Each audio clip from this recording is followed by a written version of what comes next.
Bonjour à tous, bienvenue pour un tutoriel en langage C très important parce que nous allons revenir sur tout ce qui concerne la lecture de données et plus particulièrement comment faire de la lecture sécurisée.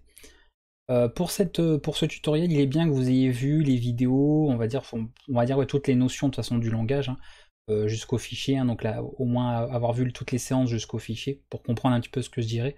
Après si ce n'avez pas forcément été, vous n'êtes pas encore arrivé jusque là, c'est pas bien grave, mais vous comprendrez en tout cas bien mieux tout ce que je dirais dans la vidéo si vous avez vu je crois que c'est les 17 premières séances du cours, donc en gros tout ce qui est propre aux notions du langage, hein, jusqu'à la gestion des fichiers.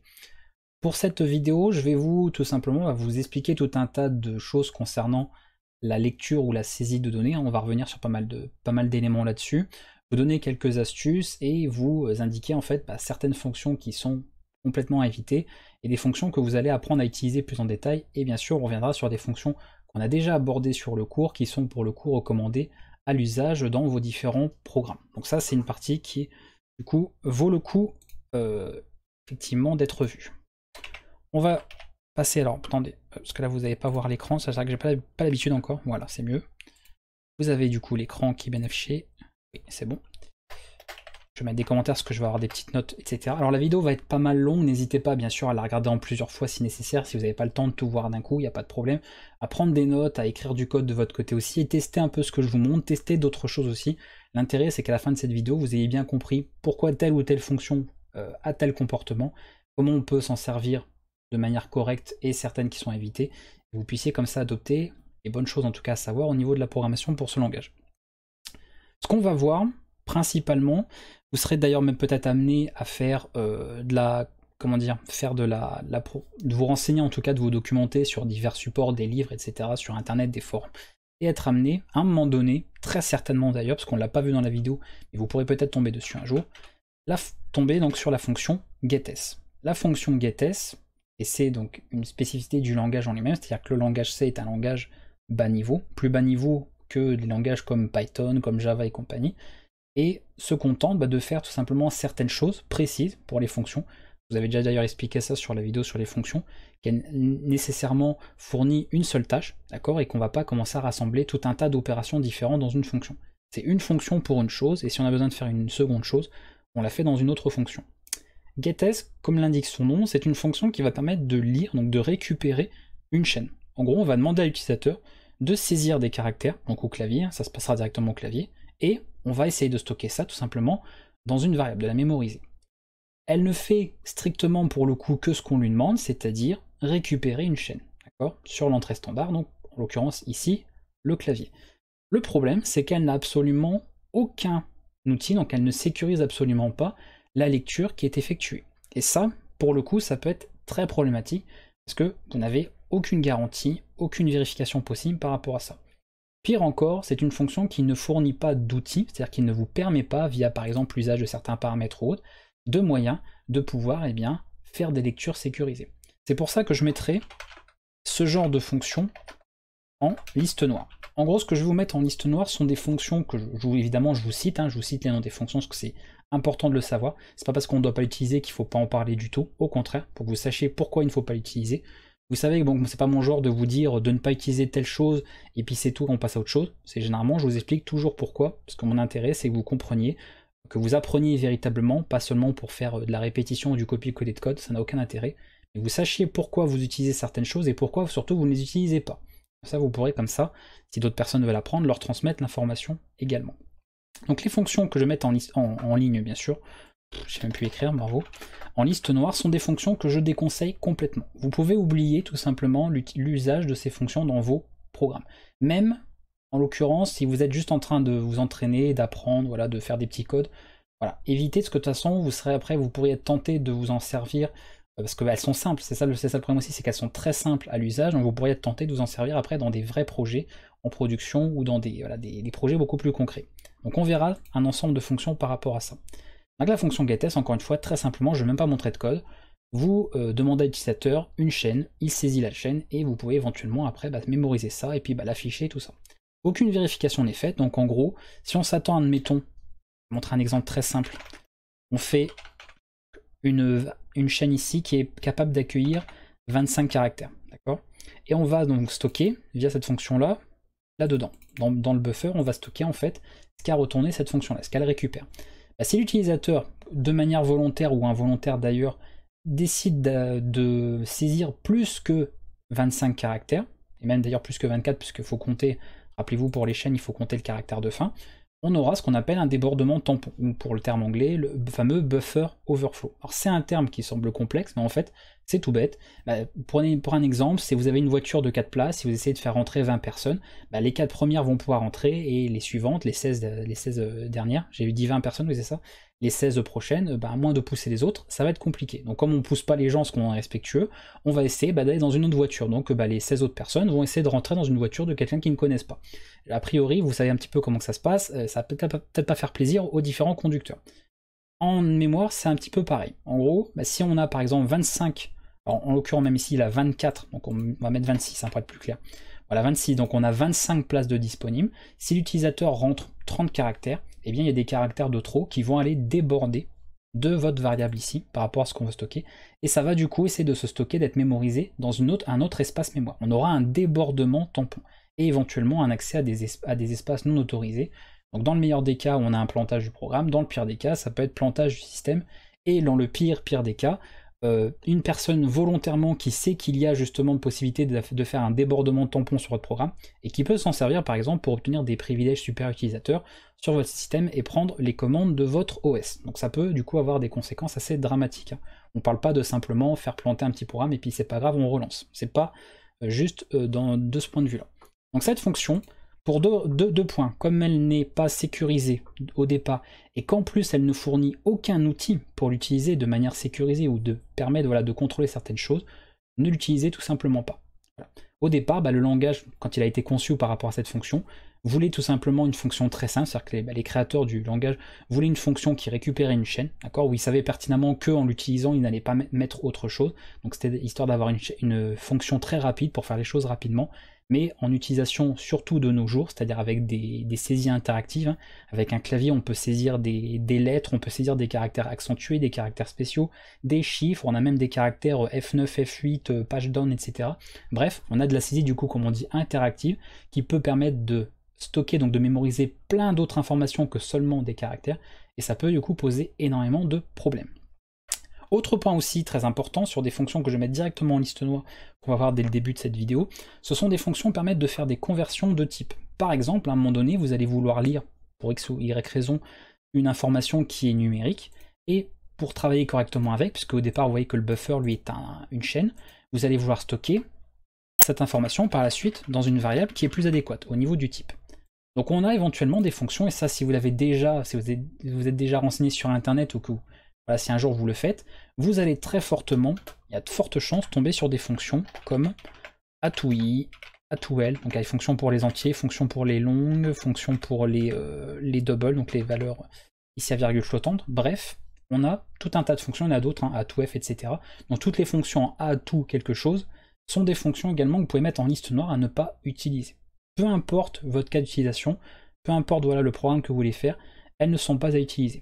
Pour la simple et bonne raison aussi que ces fonctions ne remplissent, pour le coup ça on ne peut pas leur reprocher, que ce qu'on leur demande, c'est-à-dire tu convertis une chaîne vers autre chose. Donc en gros ça on fait, on montre vite fait, on ferait par exemple ceci. Voilà, et cette fonction va nous retourner du coup le nombre, d'accord, converti à partir du buffer là. Donc toujours pareil, si au final la chose qu'on veut convertir ne peut pas être changée en nombre, d'accord, donc en l'occurrence d'ailleurs c'est pas atou, c'est atoi en entier, d'accord. Si par exemple vous essayez de convertir, je sais pas moi, dans buffer, on a mis, je vous montre un exemple rapidement, on a mis par exemple ça va poser problème, d'accord. On a encore une fois pas de sécurité vis-à-vis de la conversion qui est faite, donc de la donnée ici qu'on passe en argument, et en plus on n'a absolument aucun outil que fournit la fonction en elle-même pour pouvoir faire ces vérifications-là. Donc comme on a toujours pareil, ni l'un ni l'autre, c'est en liste noire, ce n'est pas à utiliser, parce que évidemment, à tous les coups, c'est à coup sûr des soucis, des erreurs, des plantages, et pire peut-être encore, en faisant usage. Donc on évitera complètement ces fonctions-là. Maintenant, et c'est la partie sur laquelle je voulais arriver, qui est pour le coup très importante, une autre fonction qu'on a eu l'occasion d'aborder, qui est la fonction scanf. Cette fonction scanf, on l'a utilisée assez rapidement dans le cours, d'accord, de manière très naïve. Alors c'est dans un monde idéal, hein. Si je voulais exactement faire le cours exactement comme je l'aurais voulu, en partant du principe que tout le monde comprendrait au même rythme, tout pareil, et qu'il n'y a pas besoin de faire quelque chose de progressif, dès le début, en fait, on aurait vu tout un tas de choses sur cette fonction. On aurait pu faire une vidéo de 4 heures juste sur scanf pour expliquer toutes les spécificités de la fonction, tout ce qu'on peut faire avec, etc. Même pareil pour printf et tellement d'autres fonctions.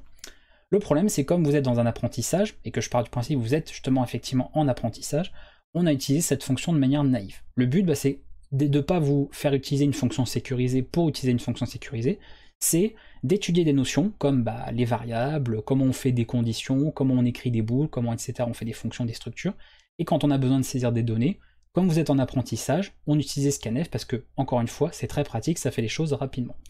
Pour autant, je me doute, et j'espère que vous n'êtes pas venu là, que le but n'était pas après derrière, avec le peu de connaissances que vous avez pu acquérir pour le moment sur le langage, de commencer à faire des vrais programmes, hein, des vrais projets, des choses concrètes qui seraient éventuellement publiées, produites, etc., avec ce type d'exemple-là. Voilà, encore une fois. Puisque, par l'utilisation qu'on a pu en avoir, jusqu'à passer à d'autres fonctions notamment, parce qu'on a eu évidemment des fonctions beaucoup plus sûres par la suite, hein, au fur et à mesure, tout dépend du moment où vous en êtes sur la formation, vous avez très vite vu qu'il y avait donc d'autres choses beaucoup plus sûres que scanf, et avec l'utilisation que vous en avez faite tout durant la formation d'ailleurs, ce n'est pas un usage sécurisé. Voilà, parce qu'il y avait effectivement l'apprentissage qui entrait en compte. Pour autant, cette fonction, même si il y a beaucoup de gens qui vous diront que cette fonction n'est absolument pas utilisée, et dangereuse, etc., je la classerai dans une liste grise. Ce que je vais mettre dans liste grise, pour certains, parce qu'évidemment, je ne vais pas vous faire un listing de toutes les fonctions, hein. Il y a énormément de fonctions de lecture, je vous en mettrai des principales, après, à vous de vous renseigner pour d'autres, mais je vous mettrai celles qui me viennent en tête et celles qui, pour moi, ont un intérêt à être abordées ici. La fonction scanf, je la mets donc en liste grise, parce qu'on va rester sur des choses très inspirantes, tout simplement dans le sens où c'est une fonction que vous pouvez utiliser si vous savez l'utiliser. Alors ça peut sembler bête, parce qu'on peut dire oui, mais si on ne sait pas utiliser quelque chose, c'est logique de ne pas s'en servir. Pour autant, sachez-le, il y a beaucoup de gens qui se servent de pas mal de fonctions sans forcément savoir comment elles tournent effectivement et comment elles se comportent. Alors est-ce que c'est par flemmardise, hein, que les gens sont assez feignants, vous savez, il y a le mythe, hein, qui dit que les développeurs sont des feignants, hein, apparemment, sans exception, hein, faut croire que tout est aussi simple dans la vie, c'est faux, et du coup on a tendance à dire voilà, le développeur est paresseux, donc il se contente du plus simple, et comme il se contente du plus simple, il va pas faire l'effort d'aller beaucoup plus loin, donc il va utiliser des outils de manière naïve, et forcément, une utilisation naïve de scanf est une utilisation qui est parfaitement non sécurisée, absolument non sécurisée. Exemple tout bête de ce qu'on a pu faire dans les programmes, hein, dans les vidéos, on va prendre par exemple ça, on va noter un âge, on va mettre ça comme ça. Alors c'est vrai que par contre ça c'est casse-pied, c'est pour ça que généralement je mets pas le terminal ici. J'aime pas du tout, hein. Ça me prend de la place, déjà qu'il n'y a pas énormément de place pour les vidéos. Hop, on va faire ça. Voilà. Au moins c'est mieux ici. Donc on va faire quel âge as-tu? Moi c'est plus visible pour vous à ce niveau-là. On fait un petit scanf pour sonder, un petit commercial puisqu'il faut une adresse pour mémoriser dans la variable âge. Et ensuite on a affiché la valeur. Ça par exemple c'est le genre d'exemple que j'aurais pu vous faire, que j'ai peut-être fait, parce que je sais plus à force avec tous les nombres de formations, quel exemple j'ai mis pour quel langage, pour montrer par exemple comment on affecte des choses à des variables et qu'ensuite on les affiche. Par exemple un cours sur les variables, on peut tout à fait utiliser ce genre d'exemple, parce que c'est pas le principe ici, c'est pas de faire de la saisie sécurisée, c'est de montrer le principe des variables, qu'on peut y stocker des informations, les mémoriser, et ensuite on peut également afficher ce qu'elles contiennent, d'accord, l'information qu'on a mémorisée au long de l'exécution du programme, parce que c'est tout l'intérêt justement des variables dans un programme. Partie de là, on va faire ça, on recompile à nouveau, voilà. Et d'ailleurs, attendez, on va même compiler de manière plus stricte, parce qu'on travaille quand même sur des choses sécurisées par la suite. Donc on va être strict, vous pouvez mettre un W majuscule, c'est all, pardon, et un W error, voilà.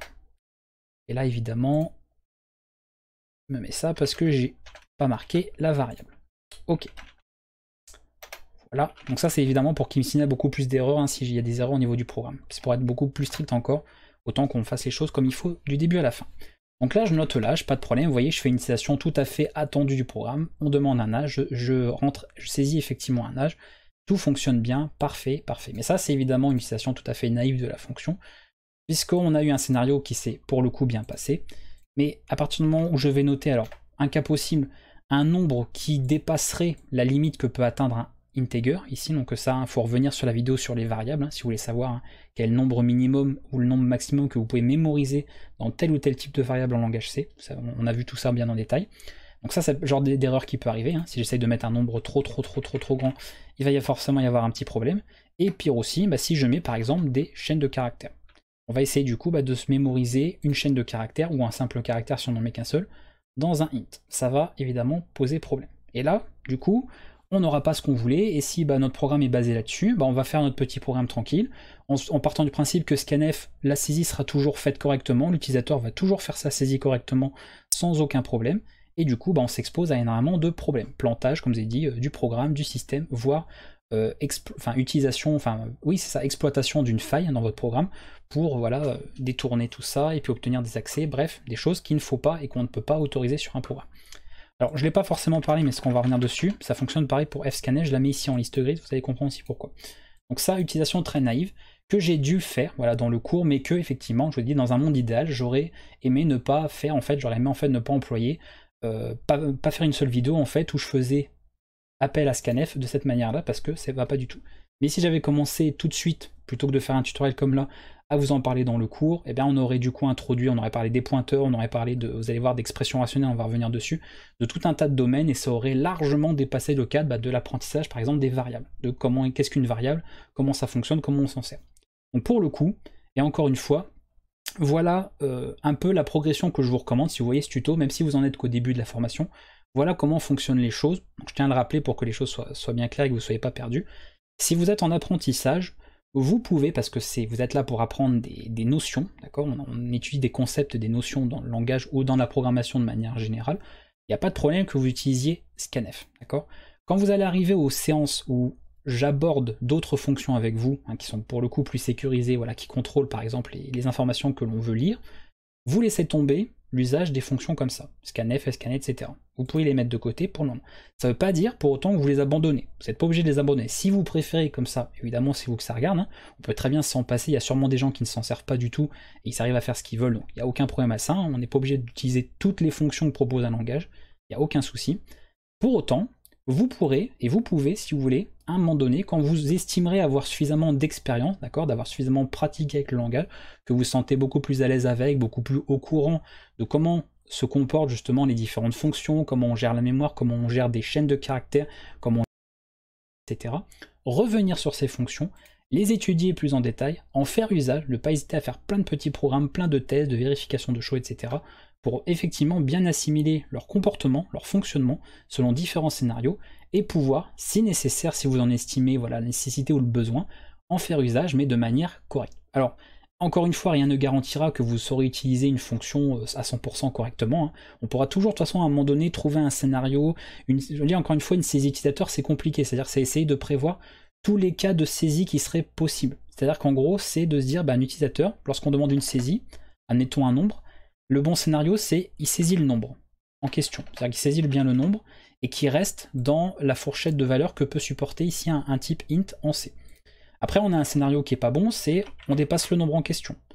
Ou alors, si on demande un type non signé, c'est-à-dire un type qui peut être positif, c'est de mettre par exemple une valeur négative alors qu'on attend du positif. On peut aussi commencer à mettre des caractères.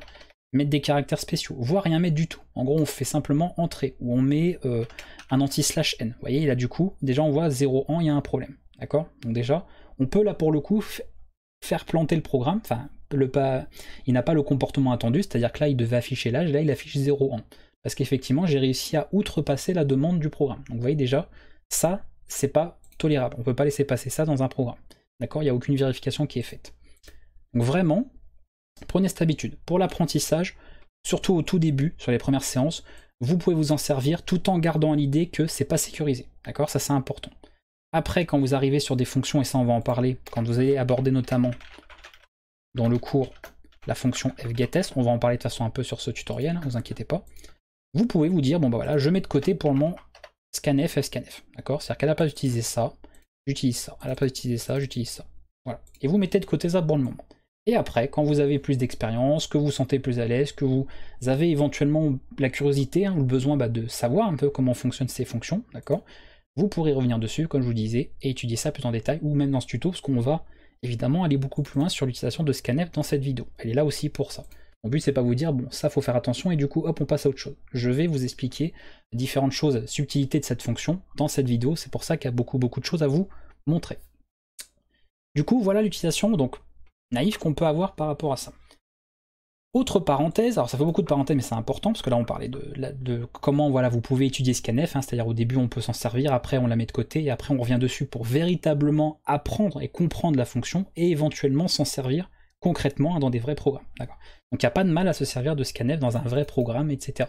Encore une fois, si on l'utilise convenablement et qu'on sait comment elle fonctionne, voilà, tout en sachant que même si on s'assure de plein de choses, on n'est jamais garanti d'avoir pensé à tous les cas possibles et d'être sûr que voilà, il n'y aura jamais de problème. Mais ça vous sans forcément voilà, jouer les pessimistes, rassurez-vous, les bugs dans un programme, il y en a toujours, on peut toujours trouver des bugs un peu partout, et même quand on utilise les outils les plus sûrs qui soient, on arrive toujours à trouver un truc qui finalement se passe pas comme c'était prévu. Donc il y a des moments voilà, où il y a des choses qui nous échappent dans tous les cas, donc c'est pas toujours évident de penser à tout. Pour autant, par rapport à ça, donc autre parenthèse, concernant les fichiers, c'est pour ça que j'ai parlé de fscanf, et après on reviendra sur le reste. Au niveau des fichiers, et ça rejoint de toute façon une règle en informatique que j'ai pu dire dans certaines autres formations et que je peux répéter ici, ne faites jamais confiance à l'utilisateur. Déjà parce que l'utilisateur peut faire alors il peut noter l'information telle qu'elle est attendue, ça on l'a vu tout à l'heure, on en a parlé, c'est le bon scénario. On demande une saisie, l'utilisateur il entre ce qu'il faut, on est content, c'est super, ça marche. L'utilisateur peut aussi volontairement essayer de contourner ce que vous voulez demander au niveau de votre programme. Et dans ce cas-là, tenter de chercher quelque chose, on ne sait pas quoi. Mais il peut aussi simplement, par erreur, faute de frappe ou n'importe quoi, faire une erreur de saisie, et croyez-moi, ça arrive beaucoup plus souvent qu'on peut le penser. C'est très vite arrivé de faire une erreur de saisie sur un formulaire sur le web, ou sur un programme comme ça, ou un jeu, ou n'importe quoi. Et du coup, si c'est pas contrôlé derrière, ça pose énormément de problèmes. Pour autant, ça rejoint donc la parenthèse que je voulais faire, concernant les fichiers, ne pensez pas pour autant, parce que ça, quand on démarre en programmation, c'est souvent ce qu'on pense, que l'utilisation de... Alors, regardez un petit peu où on a la vidéo. Ok, 22 minutes. Au niveau des fichiers, ne pensez pas pour autant, comme vous passez par un fichier, l'information est sûre. On pourrait se dire ça parce que on se dit, bon, si l'information est saisie depuis un clavier, forcément l'utilisateur peut noter n'importe quoi. Regardez le nombre de touches que vous avez sur votre clavier. Ça va très vite de taper tout et n'importe quoi. Sur un fichier, on peut se dire, bon, j'ai un programme, il y a un fichier, et puis il affiche le contenu du fichier. On pourrait penser encore une fois naïvement que pas de problème, il y a un fichier, il lit, terminé. Donc à moins d'avoir mis vraiment n'importe quoi, mais logiquement si nous-mêmes on a conçu le programme, on sait ce qu'il y a dans le fichier, donc on va lire en sachant comment est constitué le fichier, donc pas de souci. Mais rien encore une fois ne vous garantit, même si c'est du binaire, même si c'est un format particulier de fichier, peu importe, ou d'encodage ou autre, rien ne vous garantit que le fichier à un moment donné n'a pas été corrompu, modifié, accédé, etc. pour être changé, etc. Rien ne vous garantit encore une fois, que le fichier, ce que vous attendiez comme information de votre fichier, est effectivement ce qui va arriver quand vous allez lire votre fichier. Donc attention, c'est pour ça que c'est également en liste grise tout ce qui est ça, parce que ce n'est pas parce que vous passez à un fichier que c'est pour autant plus sûr qu'une lecture au clavier. Très important à prendre en compte aussi. Alors, ce que j'avais, ça j'en ai parlé, la lecture on en a parlé, tout ça. Autre parenthèse, on va dire deuxièmement, il y a plein de parenthèses, mais comme on parle de lecture sécurisée, autant faire soit des rappels, soit vous donner un maximum d'astuces sur cette vidéo pour que vous ayez tout là-dessus. Concernant la lecture de fichiers, notamment quand on veut gérer du positionnement dans un fichier. Et ça c'est aussi parce que j'ai eu pas mal de commentaires et de remarques là-dessus, parce que des gens parmi vous sont amusés à lire des fichiers, gérer la position du curseur dans le fichier, pour récupérer certains éléments précisément, et vous avez testé sur des fichiers de texte, bien sûr, parce que c'est ce qu'on fait basiquement, et vous êtes rendu compte que ça posait énormément de problèmes, que ça se passe pas du coup au niveau comportement en fait, des fonctions, vous n'aviez pas ce que vous attendiez. Généralement quand on a un fichier texte, comment ça fonctionne? Quand on fait par exemple de la lecture, notamment avec fscanf. C'est pour ça que je dis que c'est pas forcément une fonction à jeter, parce qu'on gère par rapport à ça. C'est des fonctions qui vont permettre d'analyser, de filtrer les informations qu'on veut. On lit des données formatées. Admettons dans un fichier, moi je dis je veux faire un petit dictionnaire, un truc très simple bien sûr. Et mon dictionnaire c'est un fichier texte qui est présent sous cette forme. Je mets un mot, je mets une barre verticale comme ceci, donc c'est le Alt-GR, un touche du 6, ça vous intéresse, peu importe. J'aurais pu mettre un tiret ou 2 points, on s'en fiche, voilà. Et ensuite, je note la définition de ce que c'est, d'accord? Donc je vais pas vous faire la vraie définition d'une porte, tout le monde sait ce que c'est une porte. On va mettre une barre, voilà, hop. Ensuite, je vais mettre, un chat, n'importe quoi. Bon, un dictionnaire serait rangé par ordre alphabétique, bien évidemment, mais c'est juste pour l'exemple, d'accord? Voilà, vous comprenez. Très vite, comme ça, vous remarquez qu'il y a un schéma qui se répète. Le schéma qui se répète, si on prend par exemple scanf, c'est celui-ci. On a une chaîne de caractères, une barre verticale et à nouveau une chaîne de caractères. Ça, c'est le formatage qui permettrait de capturer ce type de chaîne avec un scanf, avec un fscanf, par exemple. Tout ce qui est en fait fonction de lecture avec formatage, ou fonction d'écriture si on écrit de cette manière, mais ça c'est autre chose. Voilà comment que ça se passerait. Ça, bon, c'est que du rappel, hein. On a déjà vu tout ça bien en détail sur le cours. Donc quand on sait comment est fourni le fichier comme ça, on peut faire de la lecture, pas de problème, pas de problème. Maintenant, si on veut commencer, parce que vous savez, on a un curseur, quand on lit un fichier par exemple, on peut positionner le curseur à la lecture de fichier ici, il se met au tout début. On peut également aussi commencer la lecture d'un fichier où le curseur se met tout à la fin du fichier, même carrément des fois là. Et là, bah, on a tenté de se dire, bah, j'ai des fonctions, on a des fonctions en langage C pour gérer la position du curseur. On peut même le ramener au tout début, on peut le ramener à la fin, on peut le déplacer, etc. un peu où on veut. Et puis bah, quand on fait ces petits tests dans notre programme, bah, on se rend compte que ça ne fait pas ce qu'on voulait. Parce que justement, différents formatages sont gérés. Vos systèmes d'exploitation gèrent également bah, des fois certains retours à la ligne.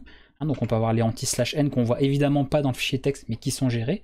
Et tout un tas de, alors là je vais pas trop rentrer en détail, mais d'éléments qui sont en fait invisibles au niveau donc, du texte, hein, ce que vous voyez dans votre fichier, mais qui vont permettre en fait bah, de gérer l'encodage, le formatage de votre fichier texte. Parce qu'un fichier texte, c'est pas juste un fichier texte. Il faut bien qu'il gère à un moment donné, il faut bien qu'il y ait une information informatique qui dise, bah là en fait, après le F, là il y a un retour à la ligne, pour passer à nos nouveaux mots.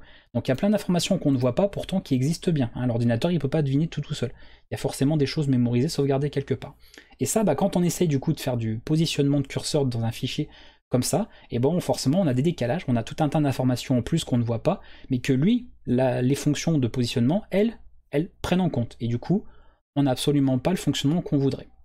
Du coup, la petite astuce, si vous voulez gérer du positionnement dans des fichiers, il est plus préférable de travailler, et plus sûr surtout, de travailler avec des fichiers binaires. Et ça tombe bien de toute façon, parce que sur la playlist C tutoriel hein, de la chaîne, vous avez une vidéo pour manipuler des fichiers en binaire. L'avantage du fichier binaire, bah, c'est comme on travaille avec des bits, donc des octets, eh bien il est facile de dire, bah, par exemple, tu te décales de 3 octets, tu te décales de temps, puisqu'on sait la taille que prend chaque type de données. On a même une superbe fonction sizeOf en C qui permet de récupérer la taille voilà, d'un élément. Et à partir de là, c'est très facile de dire, voilà, comme si un int, par exemple, sur votre architecture fait 8 octets, bah, c'est facile de se dire, tu déplaces, tu décales de 8 octets, donc tu décaleras en fait après l'entier que tu auras éventuellement lu. Donc on peut très facilement du coup gérer du positionnement, parce qu'on manipule non pas des caractères, et du coup avec des caractères éventuellement pas visibles dans le fichier en lui-même, mais des octets, et là, on est beaucoup plus sûr à ce niveau-là. Donc ça, petite astuce, pour la lecture le positionnement, pardon, tout ce qui est positionnement, etc. dans des fichiers, préférez travailler avec des fichiers binaires, ce sera beaucoup plus efficace à ce niveau-là. Voilà, ça c'est, on referme cette petite parenthèse qui était quand même très importante concernant la lecture. Voilà, on n'était pas tellement que de la saisie sécurisée, c'est surtout de la saisie cohérente, etc. Pour ne pas vous attendre à des comportements un peu bizarres sur l'exécution de vos programmes. Alors ceci étant dit, on va passer maintenant aux quelques subtilités de la fonction scanf. Parce que le but en fait, c'est de vous dire, bon, scanf, on ne la jette pas cette fonction, je vais vous montrer des choses que vous pouvez faire avec. Encore une fois, si après vous décidez de ne plus vous en servir, aucun problème. Il n'y a aucune obligation de se servir de ce genre de fonction. Pour autant, au moins vous aurez appris à vous en servir un minimum. Je ne vais pas évidemment tout vous montrer, il y a plein de choses que je ne connais pas, et il y a plein de choses qui ne sont pas forcément utiles à voir pour la vidéo, hein, il n'y a pas besoin de voir tout ça. Et vous allez voir déjà avec ce que je vais vous montrer, ça fera énormément d'éléments supplémentaires qu'on n'avait pas abordés dans le cours, mais qui pourront extrêmement servir pour la suite. Comme je vous l'ai dit, autant ces fonctions en liste noire là n'ont aucun outil, donc ne fournissent aucun outil pour vérifier les informations, pour sécuriser ce que l'on fait avec, autant celles-ci en ont. D'accord ? Et c'est pour ça qu'elles sont du coup en liste grise. Parce que de base, avec une utilisation naïve comme j'ai fait ici, là on n'a rien qui est vérifié, et c'est pas forcément une mauvaise, comme certains des fois peuvent le dire, une mauvaise conception de la fonction. C'est que la fonction a été conçue de telle sorte que, avec un usage standard, elle ne fait rien d'autre que lire des données. On lui a rien demandé d'autre. Donc pourquoi elle ferait autre chose alors que vous ne lui avez pas demandé? Non. Si vous voulez qu'elle fasse autre chose que simplement récupérer des données, c'est à vous en tant que développeur, ça demande plus de rigueur, plus d'effort, plus de code, forcément, de le demander explicitement et de vous servir des outils de la fonction. C'est pour ça qu'il y a des gens qui vous diront, bah voilà, que la fonction n'est pas sécurisée, il ne faut pas l'utiliser. C'est soit parce qu'ils ne savent pas l'utiliser, soit parce qu'ils ne savent peut-être simplement pas qu'il existe des outils pour l'utiliser convenablement. Encore une fois, de manière relative, parce qu'on ne peut pas s'assurer à 100%, on aura forcément un usage correct tout le temps quand on programme, et ça fonctionne pour n'importe quel langage d'ailleurs, hein, même le langage le plus haut niveau qui soit, comparé aux autres, rien ne vous assure que vous ferez de la bonne programmation. Si vous programmez n'importe comment, même avec le langage le plus sûr, vous obtiendrez un code qui évidemment n'est pas du tout optimisé, n'est pas du tout efficace. Mais ça, je vous apprends rien non plus. Première chose qui est intéressante à vérifier, c'est important, avant même de vérifier l'information qu'on teste, qu'on lit, c'est est-ce que effectivement scanf elle a déjà au moins pu faire la chose, c'est-à-dire de sauvegarder l'information, d'accord, de base. C'est-à-dire que là on va pas spécialement utiliser pour le monde d'outils et de la fonction, on va juste l'utiliser plus complètement. C'est-à-dire que là, jusqu'à présent, la fonction je ne faisais qu'une lecture, d'accord, je lis l'information, et après terminé, je fais rien de plus. Donc nous ce qu'on va faire, ici, je vais vous indiquer déjà le prototype, donc la signature en fait pour la fonction. En gros, pour faire très simplement, voilà, je pense que c'est ça, normalement. Vous avez ce format-là. Qu'est-ce que ça veut dire? Ça, c'est le nom de la fonction. Alors ça, je le dis surtout pour ceux qui auraient éventuellement pas encore vu la séance sur les fonctions, même si je vous le conseille quand même avant de poursuivre la suite de cette vidéo. Ici, elle gère un format, d'accord? C'est une chaîne, vous voyez, qui donc sera formatée, et éventuellement, là, si on veut injecter à des variables pour mémoriser des valeurs. Donc nous, on s'est toujours servi de cette partie-là, vous voyez?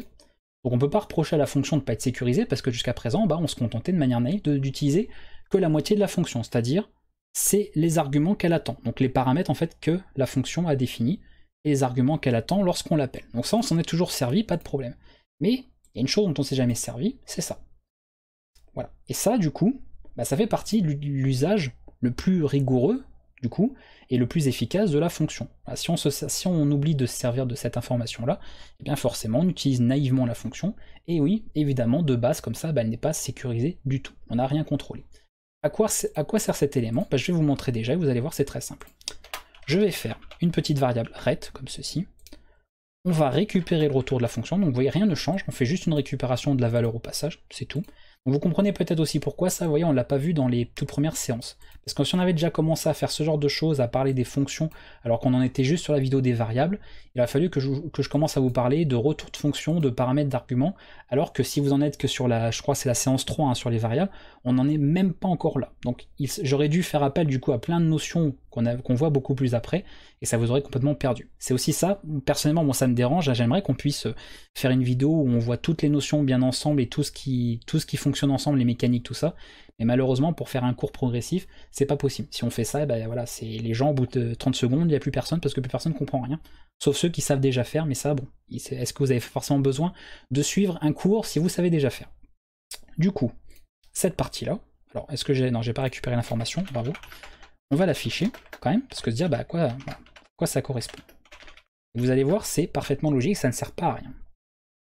On va aller ici, on compile, je mets donc scénario correct, je mets effectivement une bonne information. On voit que ret affiche 1, d'accord? Pour comprendre, si vous n'avez toujours pas compris ce à quoi ça correspondait, ça correspond tout simplement au nombre d'éléments qu'on a pu affecter lors de la lecture. Là, le scanf affectait à une variable la donnée que nous avons lue. D'accord? Il y a eu une affectation à faire. Comme cette affectation, par rapport à ce qu'on voit aussi au niveau du retour, là c'est bien passé, ça affiche ça. Alors pourquoi ça fonctionne comme ça? Là pareil, là je suis encore obligé d'aller sur des notions beaucoup plus avancées que la simple usage de variables. Ça concerne le fonctionnement, on va dire la gestion des erreurs, même si bon, voilà, c'est encore une fois très relatif, on n'est pas sur un langage au niveau comme le Java par exemple ou Python, encore une fois n'oubliez pas ça, c'est un langage beaucoup plus bas niveau, le C, que les deux que je viens de vous citer avant. Eh bien nous n'avons pas de système par exemple d'exception. C'est-à-dire que si vous avez étudié d'autres langages où il y a tout un tas de systèmes pour gérer les erreurs, je ne vais pas trop rentrer en détail pour pas trop vous embrouiller non plus, et on sait, comme on est beaucoup plus bas niveau que Python, que Java, etc., eh bien on doit se contenter de ce que le programme fournit en notions. C'est pour ça que le langage C a très peu de notions, d'accord? C'est un langage qui est pauvre en notions si on compare aux autres langages. Donc le seul moyen, quelque part, d'assurer un minimum de choses, alors il n'y a pas que ce que je vais vous dire là, mais ça en fait partie, c'est utiliser des codes de retour. En gros, quand on fait une fonction, généralement, c'est très très rare d'avoir une fonction qui ne retourne rien. Sauf une fonction, par exemple, qui va faire de l'affichage ou autre, parce qu'a priori, il n'y a pas de raison que ça plante. D'accord? Il n'y a pas de raison d'avoir d'erreurs produites à certains usages de fonctions. Et pour des fonctions, par exemple, de récupération de données, de lecture, tout ça, on va très très souvent, par convention, utiliser des codes de retour. Comment ça fonctionne? Très simple. Par exemple, admettons, vous voulez faire un programme, quel qu'il soit, on ne sait pas quoi. Vous faites, voilà, une fonction, je mets n'importe quoi ici, elle retournera un entier, d'accord, et elle va éventuellement prendre certaines informations en paramètres. Alors je mets, voilà, je vais mettre ça comme ça, c'est pas du code, ici, c'est juste pour vous dire, voilà, vous mettez éventuellement des paramètres dans la définition de votre fonction. Ok? Votre fonction va faire tout un tas de choses, peu importe quoi, et en fonction de scénario, vous dites, je sais pas moi, si à un moment donné, la fonction s'il y a eu, par exemple, si il y a eu le problème A, d'accord, je vais retourner -1.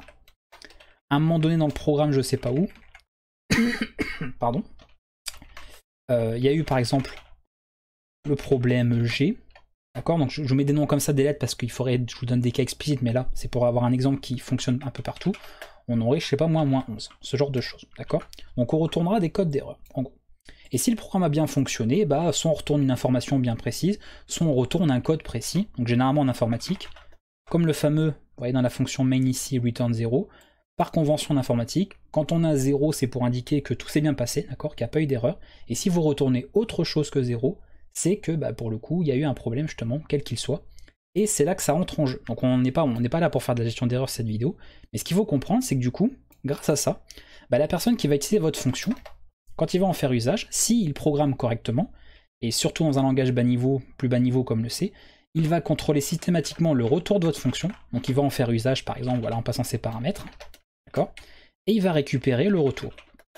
Et du coup, en fonction de ce qu'il aura capturé au niveau du code de retour ici, il saura bah, si le programme a bien fonctionné ou pas. Donc si c'est du 0, bah, il saura que tu as bien fonctionné, et selon le problème d'accord, qu'il a pu avoir, et bien il saura qu'est-ce qu'il doit faire, qu'est-ce qu'il doit traiter comme information. C'est-à-dire qu'il peut y avoir des erreurs critiques où là, il faut quitter le programme, il n'y a pas d'autre solution, et il peut y avoir des erreurs moins graves, plus secondaires, ou par exemple parce qu'il y a un mauvais accès ou une mauvaise information pas valide, éventuellement redemander une information. Vous voyez, selon le type d'erreur qu'on a pu obtenir grâce au numéro, ici, le code de retour, on peut traiter l'erreur différemment. Parce que bah, l'erreur, par exemple, qui a retourné -1, qui a produit le retour de -1, n'est pas la même erreur que celle qui aura retourné -11. Donc on peut traiter par exemple l'information différemment.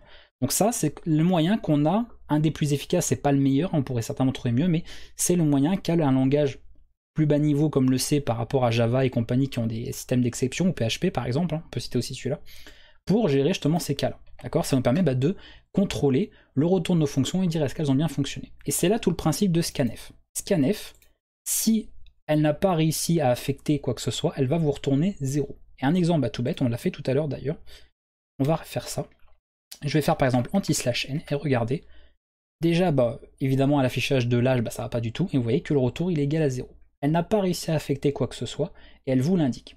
Donc déjà, si on vérifie le retour de la fonction scanf, et qu'en fonction de ce qu'on a, c'est-à-dire qu'on fait une petite condition en vérifiant ret, etc. avec la valeur qu'on veut tester, on peut se dire bah, que déjà si ret égale à 0, bah, on ne s'amuse pas à afficher l'âge. Parce que déjà, il n'y a rien affiché puisqu'il n'a pas réussi à affecter ici.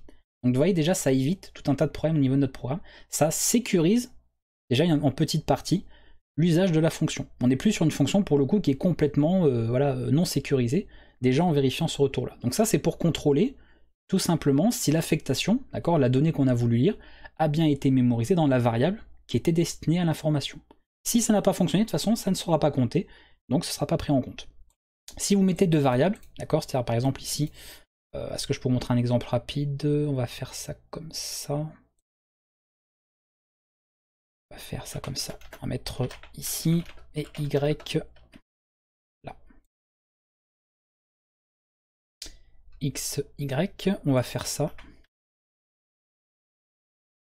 On peut mettre, oui, on peut mettre égal 0 éventuellement. En fait, on va le laisser. Je vais mettre, enfin, non, pas mettre égal 0, ce que scanf, on va laisser comme ça, parce que scanf retournera ça si ça n'a pas lu.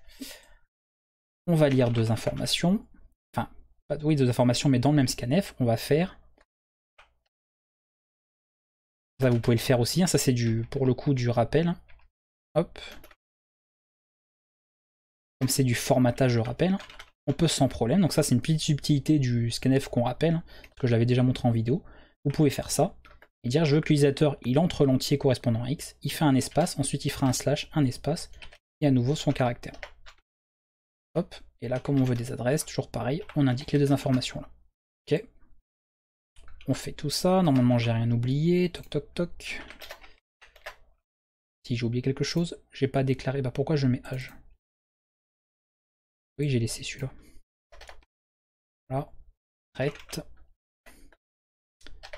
Indique X et Y, voilà, on indique X et Y, on veut les afficher et afficher le retour qui est bien appliqué. J'aurais fait le code, hein, pas faire n'importe quoi, c'est pas parce que en vidéo qu'on a fait n'importe quoi. Ok, donc on indique ça, donc évidemment je dois respecter le format, donc je dois écrire l'information telle qu'elle, d'accord?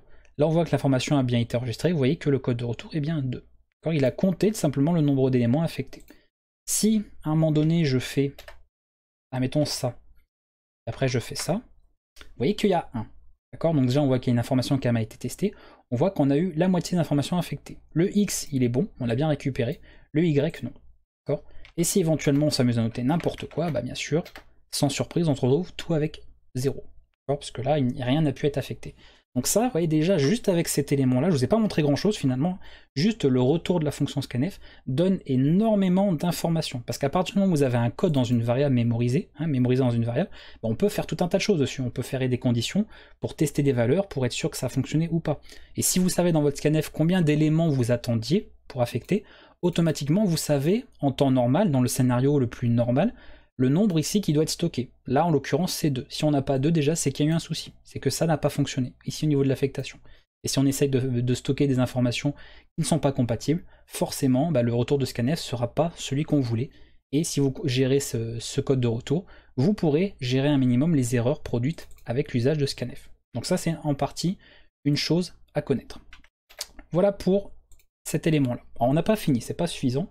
Évidemment, si c'était juste ça, bah, si c'était aussi simple, ce serait pas trop le problème. Ça, c'est pas tellement, on va dire, l'élément qui est mis pour critiquer, en tout cas, l'usage de la fonction scanf. La première chose qu'on dit, bah, on lui reproche en fait la même chose que getS, notamment ici, un liste noire, je rappelle, très important, de dire bah, que c'est une fonction qui ne vérifie pas la taille de l'information qu'on veut lire. Donc en gros, si on s'attend à lire 5 caractères, si on lit au final 10, qu'il y en a 10 qui a été saisi, ou que vous, dans un fichier, vous lisez 10 caractères alors que vous en attendiez 5, on a encore une fois le fameux débordement tampon, le buffer overflow. C'est un très très gros problème de sécurité dans un programme qu'on ne veut absolument pas. Là encore, est-ce que c'est la faute principalement de la fonction scanf? Non, c'est de la faute du programmeur qui ne sait pas ou qui n'a pas encore appris à l'utiliser convenablement pour faire en sorte justement de contrôler la taille de l'élément qui est lu. Pour cela, on va passer sur, pour le coup, une chaîne. On va même appeler ça buffer, parce que comme on parle de buffer overflow, on sera d'accord. On va mettre, alors pas 5, on va mettre 6, vous allez comprendre pourquoi. Define buffer size. Là je mets 5, et comme il faut, rappelez-vous pour les chaînes de caractères, petit rappel, le caractère de fin, qu'il faut stocker ici en plus, donc on n'oublie pas. Et pourquoi j'ai écrit ça comme ça? Parce que c'est simplement, tout bête, c'est de l'autodocumentation de code, on va dire. Ça vous permet de vous rappeler que, ah oui, il ne faut pas que j'oublie que quand c'est une chaîne comme ça, de caractères, il faut penser à un élément supplémentaire pour stocker le fameux anti-slash 0, qui est la représentation du caractère de fin pour une chaîne. Voilà. Donc très important, ça aussi, c'est une petite astuce voilà, pour ne pas l'oublier. En mettant comme ça le plus simple, on le comprend. Et là, bon, en fait, on fait comprendre que on va saisir 5 caractères maximum, et pas 6. Donc je fais ça. Printf. Mot en 5 lettres. D'accord. Donc pareil, utilisation naïve, comme ce qu'on aurait pu faire juste avant dans le cours, par exemple, avant de se servir de FGTS notamment. D'ailleurs, je trouvais sur la vidéo sur les chaînes, d'ailleurs, c'est à ce moment-là, je crois qu'on a commencé à se servir de FGTS. C'est sur la vidéo des chaînes que je vous ai fait voir cette fonction. Et après, du coup, on l'a réutilisé pour les fichiers aussi. Je vous ai dit qu'on pouvait l'utiliser, bien sûr, pour des fichiers. Du coup, voilà, donc on fait ça, ici.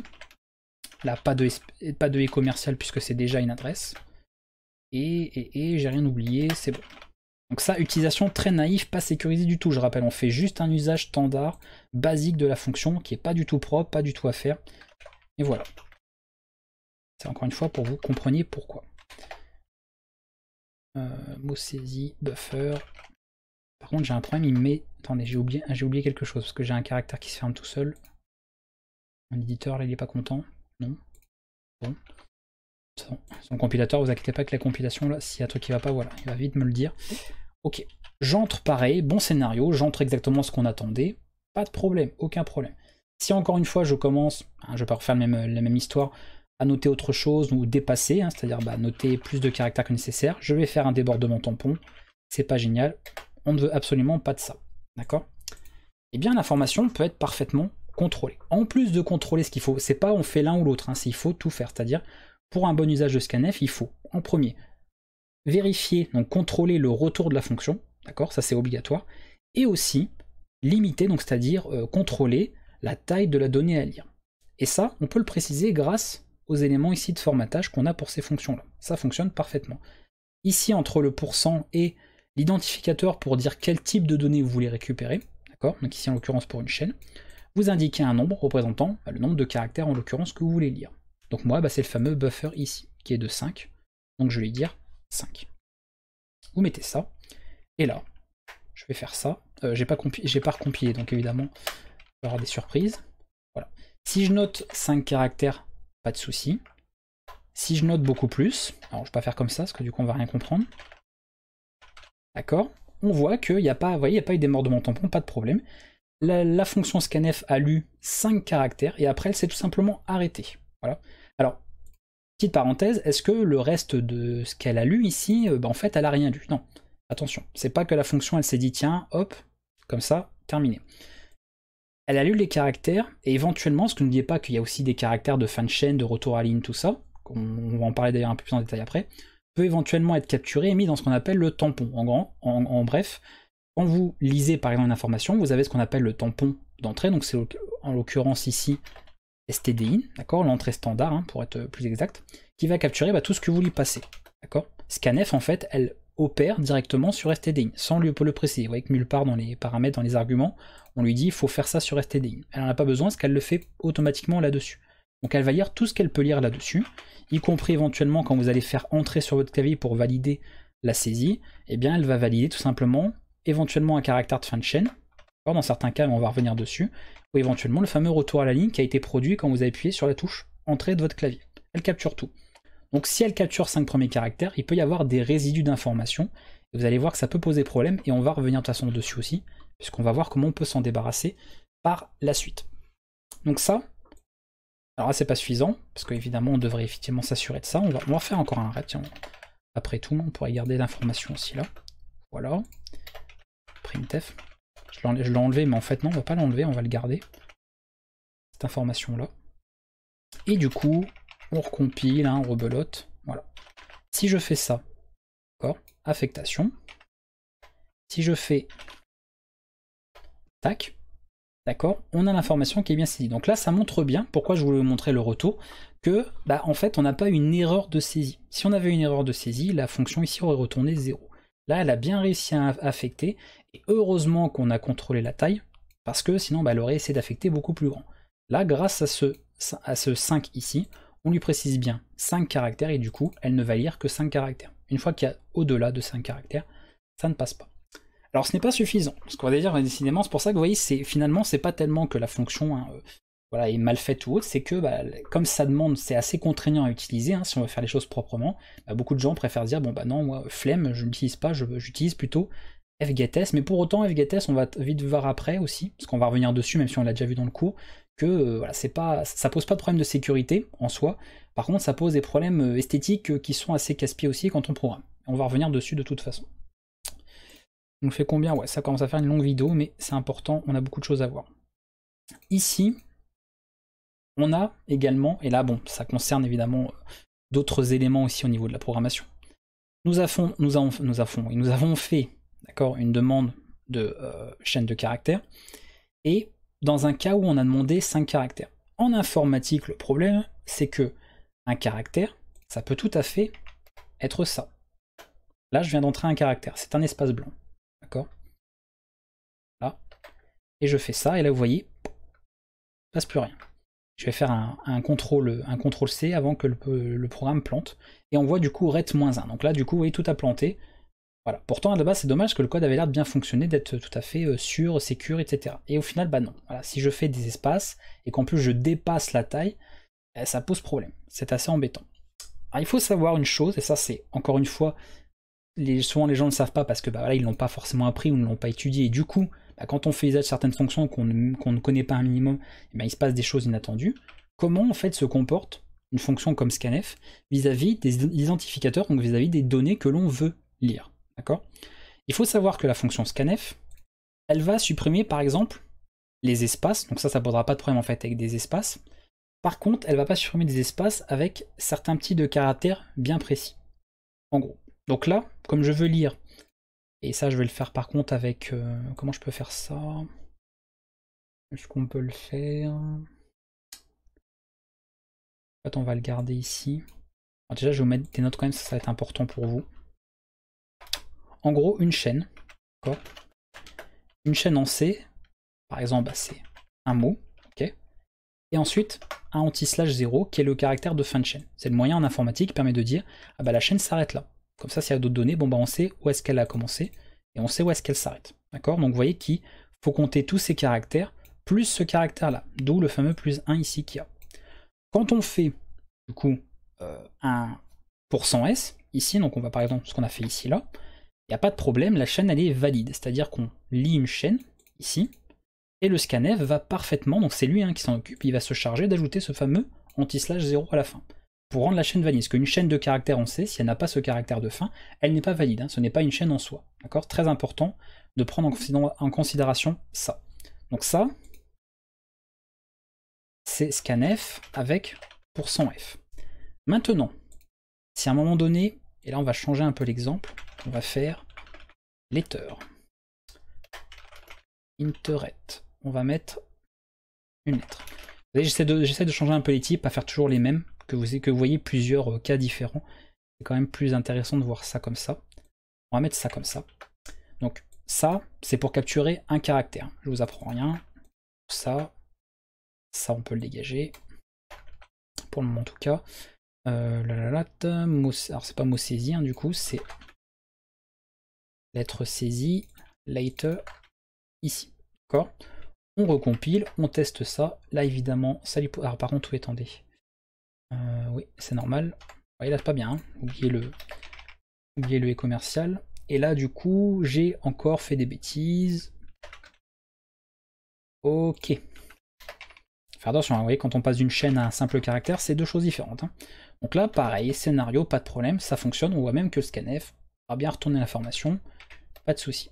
Si je mets ça, ouf, pas de problème non plus. Alors là, c'est un cas particulier, c'est ça que je suis obligé d'en parler. D'ailleurs, parce qu'en plus, je voulais pas spécialement vous en parler, j'y pensais pas, mais c'est pas plus mal. Le car, en fait, va prendre également des éléments de la table ASCII. C'est-à-dire que la table ASCII, vous avez par exemple pour chaque caractère, le A majuscule, le A minuscule, etc., un numéro correspondant. Parce que le car permet de stocker par exemple des numéros tout petits, de moins 127 à moins 128 à 127 ou de 0 à 255. Donc ça, c'est un cas un peu particulier du coup, donc pas de bol, parce que je vous ai montré un chiffre, mais pas le sujet, on a de toute façon déjà parlé sur d'autres vidéos, donc je passe très vite là-dessus. Mais si je fais maintenant ça, espace A, on voit que la lettre saisie, eh ben, il n'y a rien. Par contre, le scanf, il m'a dit, c'est bon, on fait bien saisi l'information. Parce qu'effectivement, le caractère blanc, c'est un caractère. Donc il n'y a aucune raison que scanf l'internise, puisque pour elle, que vous fassiez ça ou que vous fassiez ça, c'est un caractère. Voilà. Que ce soit un caractère affiché, donc une lettre ou un espace blanc, il n'y a pas de problème. C'est ce qu'elle attendait. Elle a pu afficher l'espace, elle a pu l'injecter, donc le retour a bien été incrémenté. On obtient bien 1, donc on peut dire c'est ok. Pourtant, l'information, je ne l'ai pas. Voilà, il manque une information. Donc là, pareil, comment on peut gérer ces espaces, parce que c'est le problème en fait d'espace par rapport à ça, ça vient de cette fonction-là aussi. Encore une fois, parce qu'elle a été conçue pour ça.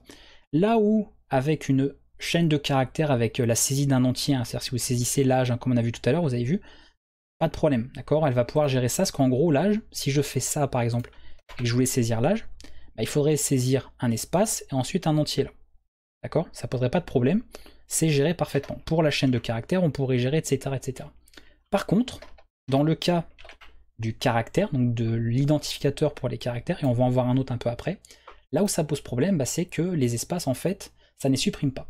Scanf ne va pas se charger de supprimer les espaces en trop, qu'il pourrait y avoir avant ou après. Du coup, dans le cas qu'on a vu ici, ça pose souci. Alors la petite subtilité, la petite astuce très simple, il suffit, seulement pour lui, d'accord, pour l'identificateur pour son C, très important, vous mettez un petit espace avant. Et là, vous précisez à scanf de penser à retirer tous les espaces qui ont pu être mis, d'accord, au niveau de l'identificateur. Donc si je fais espace A, cette fois-ci l'information est bien récupérée comme il faut. Donc c'est tout bête, mais c'est des petits éléments, quand on ne le sait pas, forcément, on peut avoir des petits soucis au niveau de l'usage de certaines fonctions, et notamment au niveau de l'exécution de nos programmes.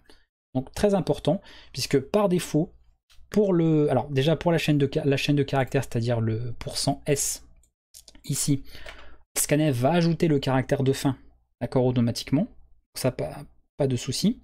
Par contre, voilà, évidemment, quand il s'agit d'une chaîne comme ça, déjà elle ne l'ajoute pas, parce que c'est un simple caractère, donc elle ne va pas ajouter de anti/0, d'accord. Ça, ce sera à vous de le faire manuellement, puisque évidemment, ici, ce sera considéré comme un simple caractère isolé, d'accord, tout seul.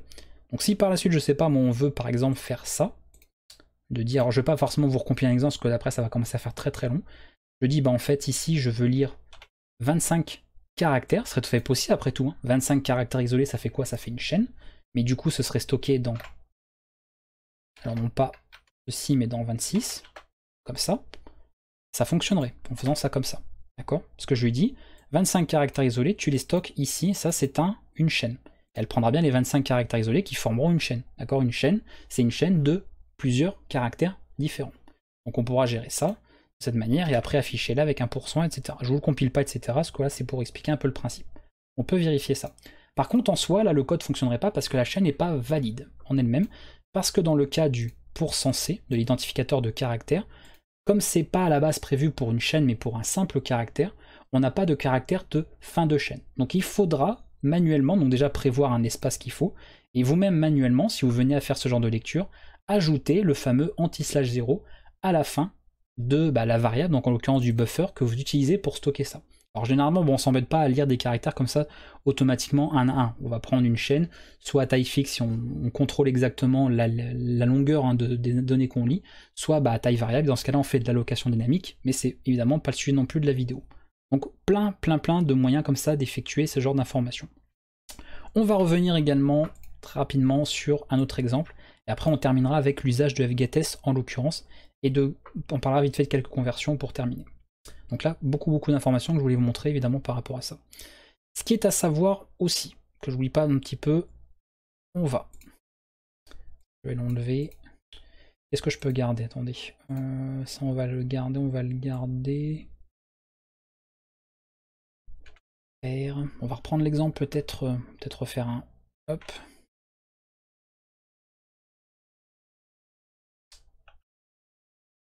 On a bien tout. Buffer size, mot 5 lettres, voilà, etc. Ça c'est l'exemple précédent. Je regarde qu'il a bien tout remis, l'éditeur. Ouais, ok. On va recompiler quand même dans le doute pour être sûr. Évidemment. Donc le point virgule.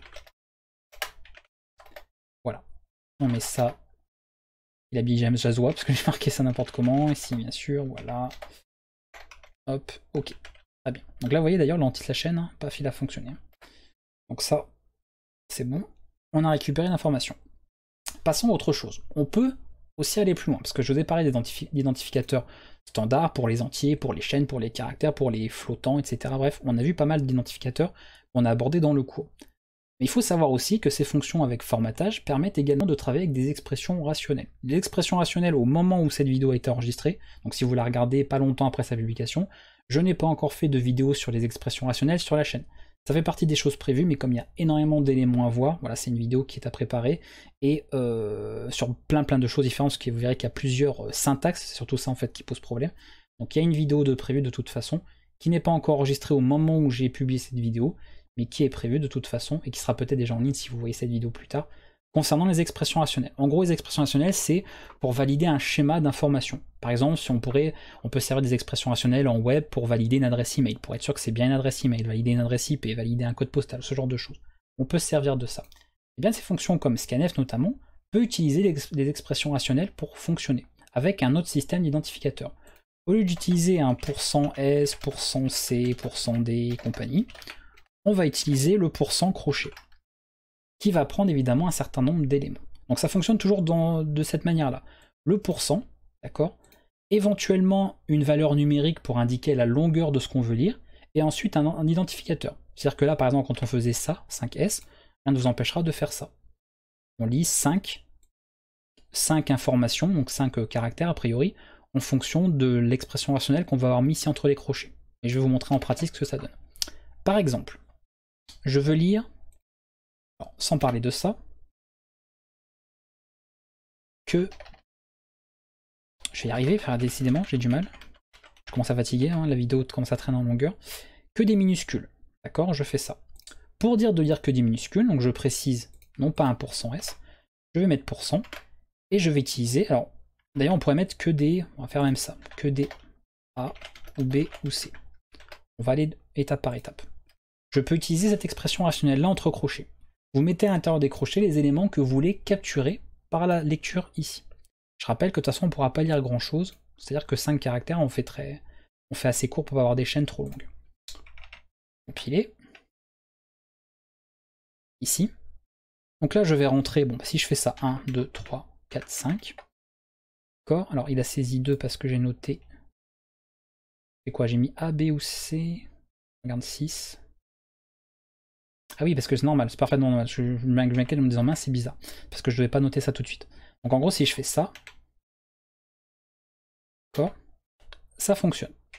Si admettons maintenant je marque ça, oui, puis après je marque plein de caractères qui vont pas, d'accord, il fait ça. Pourquoi il s'est arrêté à A et B? Tout simplement parce que elle va lire les caractères qu'on lui a autorisés, d'accord. Donc ça, ça agit une expression rationnelle comme un filtre, d'accord, pour dire moi je m'attends à lire ça. Par contre, au moment où je n'ai plus les informations que j'attends explicitement, vous voyez, c'est indiqué dans le code, j'arrêterai ma lecture. Tant pis si bah, de toute façon on n'a pas fini ce qu'on devait lire, on s'arrêtera avant. Donc là on lui a pas précisé de taille, d'accord, donc on espère que l'utilisateur ne va pas dépasser ça, sinon on aurait un débordement tampon, encore une fois, c'est pas suffisamment sécurisé comme on l'a écrit là. Donc admettons on peut se dire ça. Alors on met le 5 ici explicitement. Voilà. Et là pareil, donc si on note ça, vous voyez, si j'en note 5, ils sont bien capturés. Si j'en note plus que 5, pas de débordement tampon. Je rappelle, on a sécurisé, voilà, on a contré en fait le risque de débordement tampon avec la fonction scanf en indiquant qu'on voulait lire seulement 5 choses et que des A, des B ou C. Donc c'est tout ce qui est filtré. Et du coup, bah, si je fais ça, si dès le début par exemple ça commence par un F, rien ne sera lu. Et vous voyez que même rut est sympa parce qu'il vous indique que ça n'a pas fonctionné. Je peux aussi faire ça. Je peux faire C, voilà, comme ça. Alors au départ c'est un bon caractère et après non.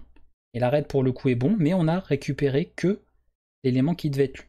Donc ça va bien effectivement lire les éléments qu'on veut, et dès qu'un élément qui n'était pas demandé est rencontré, la lecture s'arrête tout de suite. Il n'y a pas de on continue machin, c'est la lecture s'arrête parce qu'elle ne rentre plus dans le schéma là. Donc ça s'arrête au premier cas d'arrêt, au premier cas spécifié ici par votre expression. Pour faire l'inverse, vous mettez, donc ça bon je vais pas vous faire un cours sur l'expression rationnelle tout de suite, mais vous mettez ici un accent circonflexe, tout simplement pour dire en fait 5 caractères qui ne sont ni des A, ni des B, ni des C. Si vous voulez faire tout l'alphabet, donc notamment les minuscules, parce qu'attention, les minuscules, majuscules ont de l'importance, vous pouvez mettre A-Z. Donc là je vous montre rapidement, parce que c'est pas le cours sur l'expression rationnelle, donc je vais très vite là-dessus. Pour les majuscules, vous mettez A grand Z, et vous pouvez bien sûr les cumuler comme ceci, et même mettre les nombres, comme ça 0,9. Enfin, on peut mettre pas mal d'éléments comme ça. Donc ça veut dire on accepte tout ce qui est alphanumérique, en fait, et rien d'autre. Donc on peut parfaitement filtrer du coup les informations que l'on indique ici. Donc 3 choses à savoir. Le retour de scanf à contrôler dans tous les cas, pour être sûr qu'on a bien pu mémoriser les éléments qu'on voulait. On limite la taille ici des informations qu'on lit. Et éventuellement, si ça a une nécessité, parce que de toute façon ça a un coût quand même en termes de ressources, on peut utiliser une expression rationnelle si on veut contrôler exactement, filtrer les informations qu'on lit. Vous voyez, vous avez 3 outils très simples à utiliser, 2 qui sont obligatoires. Hein. Le retour et la taille, c'est obligatoirement à utiliser tout le temps. Et éventuellement l'expression rationnelle pour pouvoir sécuriser, d'accord, la lecture de scanf. Alors il y a d'autres cas, c'est-à-dire que voilà, si on est un peu malin, on peut éventuellement contourner, parce que vous voyez là on a un symbole qu'on utilise pour le scanf, qui est le fameux % ici. On peut dans certains cas aussi réussir à contourner ça pour en fait produire en fait le débordement tampon par rapport justement au formatage qui est fait là. Alors il existe des solutions, il y a toujours moyen via des macros ou autres si vous voulez, de vous arranger en fait pour qu'au niveau, avant même la compilation de votre programme, en fait vous vous retrouviez avec ici des doubles, voilà, des doubles, je vais y arriver, des doubles guillemets comme ceci là, voilà, pour vous assurer en fait que l'information que vous aurez capturée par exemple sera bonne. Ça évite en fait, c'est simplement une petite, c'est un petit contournement pour éviter les gens qui voudraient par exemple contourner cette notation pour essayer quand même de produire un débordement tampon. C'est pour ça que je dis qu'il n'y a quand même rien dans tous les cas qu'on peut assurer à 100%, parce qu'on peut toujours trouver des contournements, des failles dans tous les cas. Donc c'est toujours difficile de dire, voilà, on peut assurer, garantir que 100%, dans 100% des cas, notre code sera sécurisé. C'est très difficile, ça l'est on va dire jusqu'à ce que quelqu'un arrive éventuellement à contourner ou à trouver une nouvelle faille ou autre. Donc attention, il y a toujours d'autres cas comme ça à savoir. Mais déjà en termes d'usage, contrôler le retour de la fonction scanf et limiter le nombre de données lues, ça vous évitera énormément de problèmes, et au moins vous ne l'utiliserez pas de manière non sécurisée en tout cas. Ça au moins c'est quelque chose qui est sûr, c'est que vous aurez quand même fait le nécessaire par rapport aux outils que propose la fonction pour sécuriser son usage quand vous en ferez usage. Pareil pour fscanf, ça fonctionne un peu pareil. Alors on pourrait éventuellement passer par d'autres outils, il y a d'autres fonctions qui existent de lecture, mais je vais bien sûr passer très vite dessus. Il y avait notamment scanf qui permet de gérer une chaîne par rapport à une autre, mais je passerai très vite là-dessus. Je vous laisserai vous renseigner si vous voulez, parce que je ne peux de toute façon pas tout vous montrer non plus dans le détail. On va terminer, ça fait combien de... Ouais, on a déjà dépassé les 1 heure de vidéo, vous voyez, j'avais dit que ça allait être long. Généralement quand je dis que la vidéo va être longue, c'est qu'on arrive dans les 1 heure, quoi, facile. On va parler de FGetS, que c'est quand même un peu ça qu'il y a à voir, et surtout un problème que vous avez peut-être déjà rencontré avec cette fonction, ou que vous allez rencontrer de toute façon avec cette fonction quand vous en ferez usage, parce que c'est la fonction sécurisée par défaut, pour le coup. Vous voyez, à l'inverse de toute celle-là, elle assure la sécurité de ce qui est lu, puisqu'elle oblige à indiquer la taille de ce qu'on veut lire. Vous voyez là, pour le scanner, si vous ne le faites pas, elle ne le fera pas toute seule. Pour FGetS, de toute façon, ça fait partie des éléments qu'elle va demander. Donc si vous ne le mettez pas, ça compilera tout simplement pas. Comment s'utilise FGetS au plus simple? On va mettre ça comme ça. Alors FGetS retournera donc l'élément que vous avez lu, sinon on va retourner nul. Ça c'est pour l'information. C'est une fonction qui retournera nul si elle n'a pas réussi à lire l'information. Donc pareil, malgré ça, si vous l'utilisez, alors tout simplement en faisant ça, ça prend le buffer, ça prend la taille. Donc la taille, en l'occurrence, nous c'est 6, on va le mettre comme ça. On va prendre l'élément de fin. On va mettre, alors oui d'ailleurs, parce qu'on va mettre ça comme ça, et stdin pour l'entrée standard. D'accord? Donc ça c'est le cas le plus classique. Ok, on fait juste ça. Et ensuite, vous voyez, j'affiche directement le mot saisi. Terminé. Voilà, on compile, prog.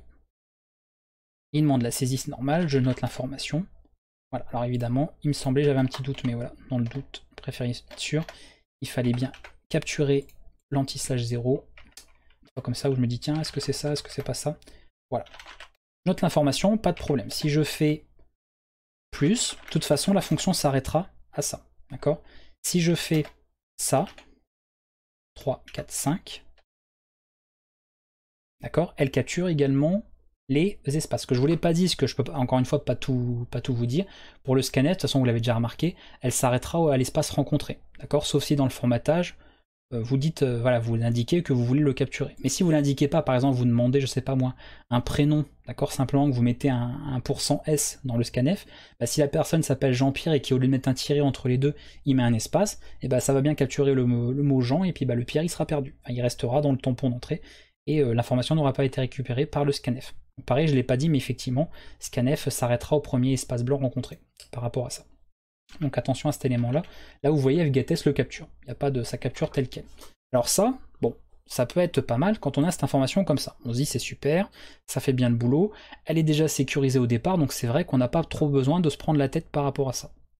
Il y a quelques petites fonctions, je vais aller très très vite aussi, qui font partie de la liste blanche aussi bien sûr, parce que comme on ne peut pas utiliser ces fonctions-là, qui s'assurent juste de faire en fait de la simple conversion sans aucun contrôle de rien, je vais aller très vite, mais il existe des fonctions str2l par exemple, str2d, qui permettent de vérifier l'information que vous voudriez récupérer. Par exemple, alors comment je peux montrer ça, pas trop en faire non plus, on va mettre number, mettre ça comme ça, on va faire ça là, et ensuite on ferait égal, alors non par contre du coup c'est un long, attention, là, str2l de buffer. Alors ça ne prend pas que ça. En premier paramètre pour str2l, si je montre en gros très rapidement, ça va prendre tout simplement la chaîne, d'accord, sur laquelle travailler, donc on va mettre ça comme ça.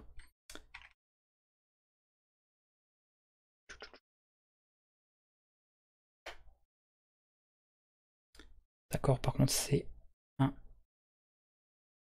str2l ici. Ça va prendre, on va y arriver, la chaîne. Ça va prendre un pointeur, alors, pareil si vous ne l'avez pas étudié, parce qu'on n'en a pas tellement parlé en vidéo, mais bon, c'est logique. Rappelez-vous qu'un pointeur, dans un pointeur, on mémorise l'adresse, d'accord, l'adresse d'une information. Donc on peut évidemment faire un pointeur de pointeur. Un pointeur, deux pointeurs, c'est un pointeur qui stocke en fait un autre pointeur, d'accord, ça pointe sur un autre pointeur. Donc on peut vous pouvez faire un pointeur de pointeur de pointeur de pointeur, on peut s'amuser à ça. Donc on a en fait un pointeur de fin, d'accord, en gros, et on va avoir une base, pour notamment str2l. La base, c'est la base du numérique. La base 10, par exemple, c'est la base décimale, de 0 à 9. Base octale, c'est de 0 à 7. Base décimale, d'accord, je vous apprends rien. C'est des choses qu'on a déjà abordées dans certaines vidéos. Je passe très vite dessus. Donc là, ce qu'on va faire, on lui passe le buffer ici. Ça, éventuellement, si on veut s'en servir, au moment en fait où ce qu'on veut convertir ne peut plus être convertible par la fonction, c'est pour ça qu'elle, pour le coup, elle a une sécurité. Vous voyez, comme FGetS qui a cette sécurité-là. Elle a une sécurité qui dit, du coup, on pourra éventuellement récupérer dans un pointeur, D'accord, il suffira de faire un pointeur sur K, en variable à côté que je ne vais pas faire ici, récupérer l'élément au moment où on s'est arrêté en fait de faire la conversion. Bon, nous ici, honnêtement, on va pas le récupérer, donc voilà, on va se contenter de ça. On travaille en base 10 puisqu'on veut récupérer un nombre décimal, donc on met cette information comme ça. Et là, du coup, bon, buffer, c'est OK.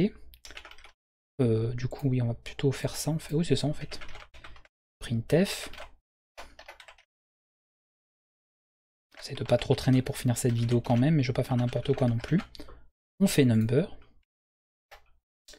Alors évidemment, j'ai pas déjà ajouté, comme c'est de la conversion de chaîne, on n'oublie pas l'ajout de voilà, l'entête string.h. Est-ce que c'est OK? Implicite déclaration. Ah non, c'est str12, pourquoi il veut pas la prendre? Attendez, déjà.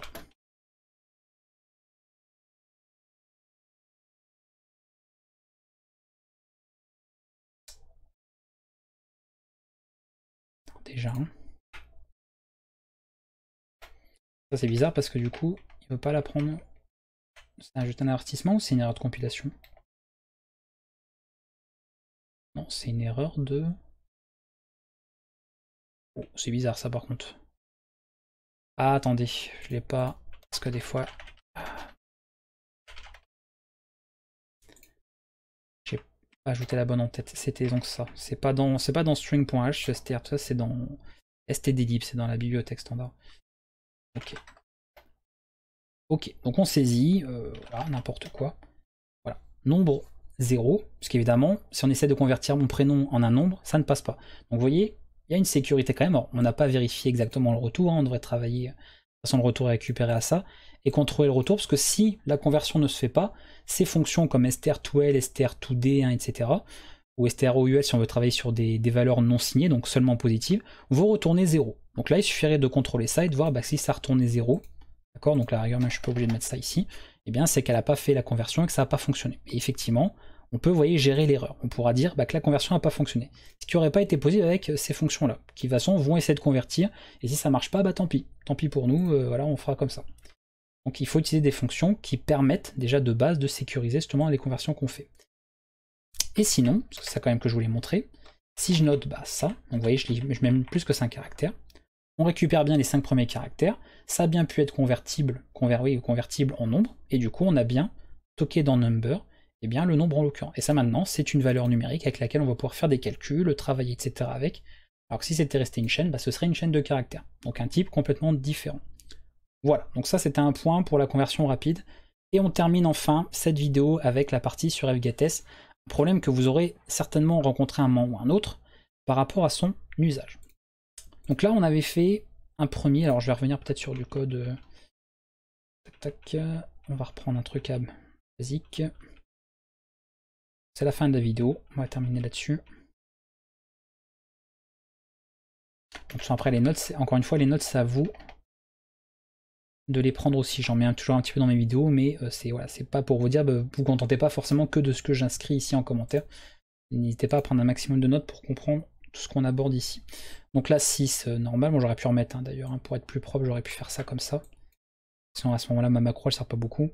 stdin, tac tac tac, ça c'est bon, très bien. Donc là je refais, parce qu'on va terminer là-dessus. Si je fais ça, ok, pas de problème. Maintenant on refait, alors déjà ce qu'on précise rien quand même c'est dommage. Je vais faire ça. Je répète l'opération. Alors attention, je fais de la répétition de code, il faudrait factoriser dans une fonction. Mais on n'a pas le temps, on va faire ça comme ça. Alors c'est plutôt... Voilà. Ici, ici. Cette fois-ci. Alors non, pas fermer le programme, sinon je vais t'embêter là. Je compile, j'ai saisi une première information. Et là, vous voyez, paf, le programme s'arrête.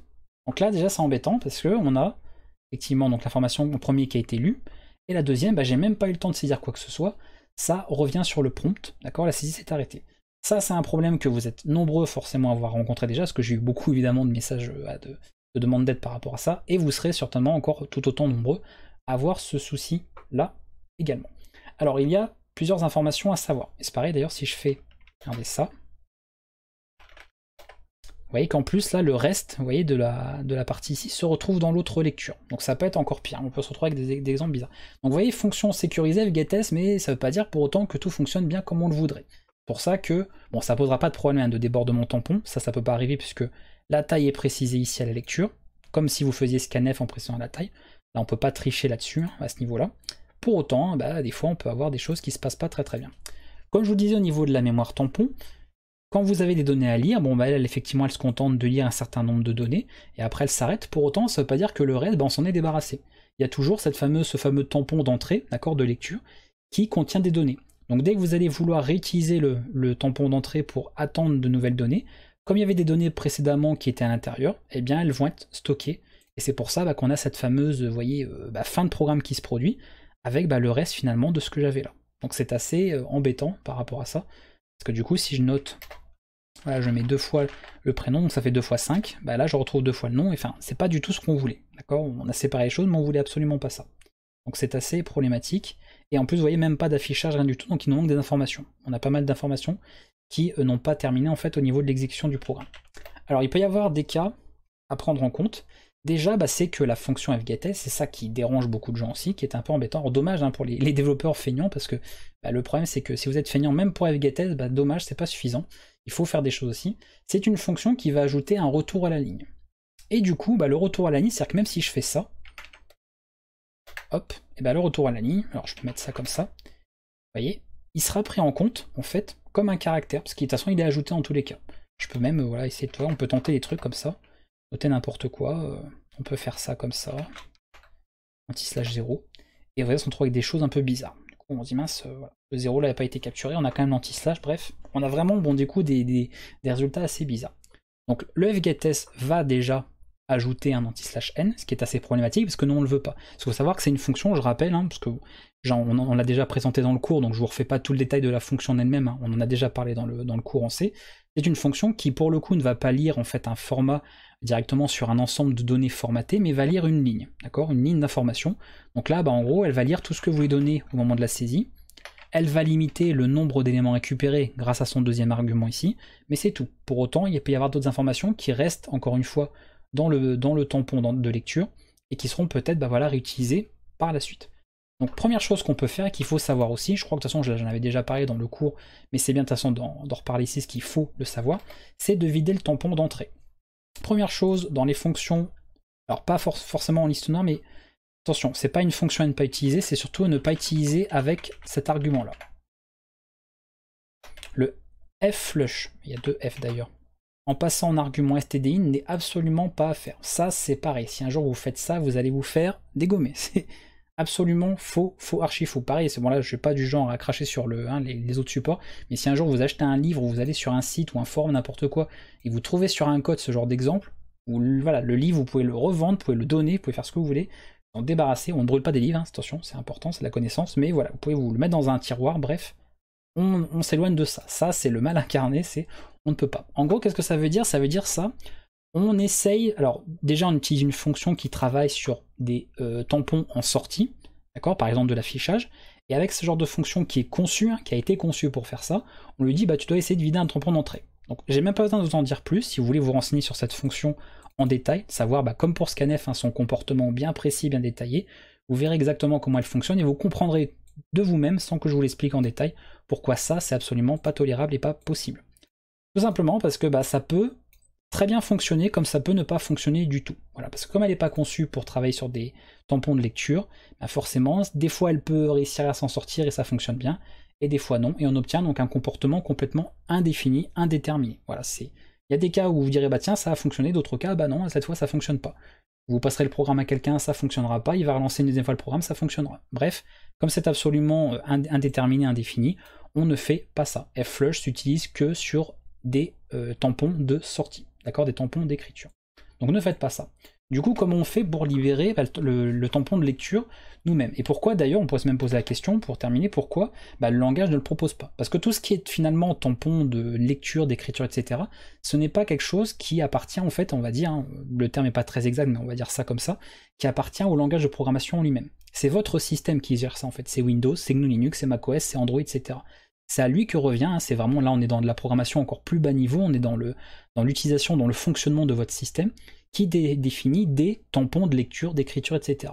Donc un langage ne peut pas se permettre de dire, bah moi voilà, je vais agir, je vais en fait concevoir des fonctions qui vont directement travailler sur certains tampons, ou décider du comportement en fait du système. C'est à votre Windows, à votre Linux, à votre macOS, de décider de comment il fait fonctionner ses appels ou ses fonctions système. C'est pas un langage de programmation de décider de tout ça.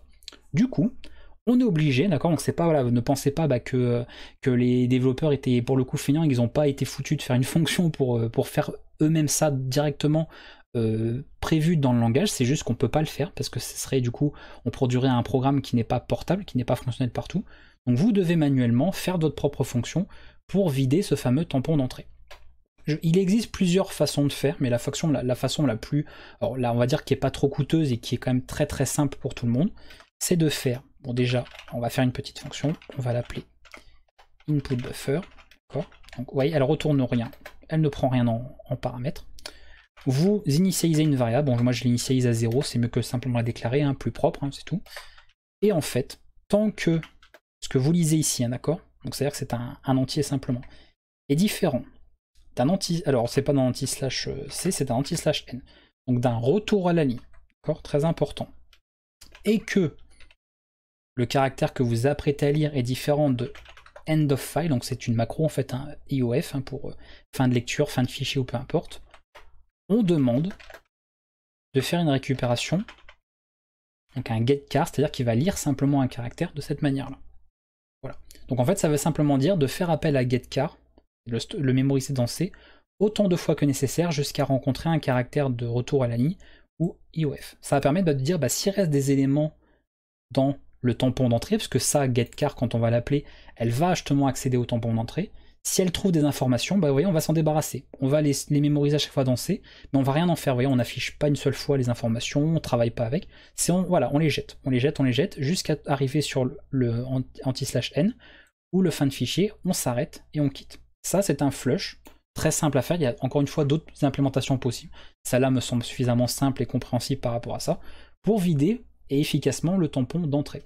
Bien évidemment, ça se fait quand le tampon contient des données. C'est-à-dire que pareil, il faudra vérifier qu'effectivement le tampon d'entrée contient des informations. Si vous essayez de vider un tampon d'entrée qui est vide, évidemment ça tournera en boucle. Ça tournera en rond parce que getChar attendra des choses à lire et comme le tampon n'aura rien à lire, il se passera rien. Donc il faut prendre en compte ces choses-là.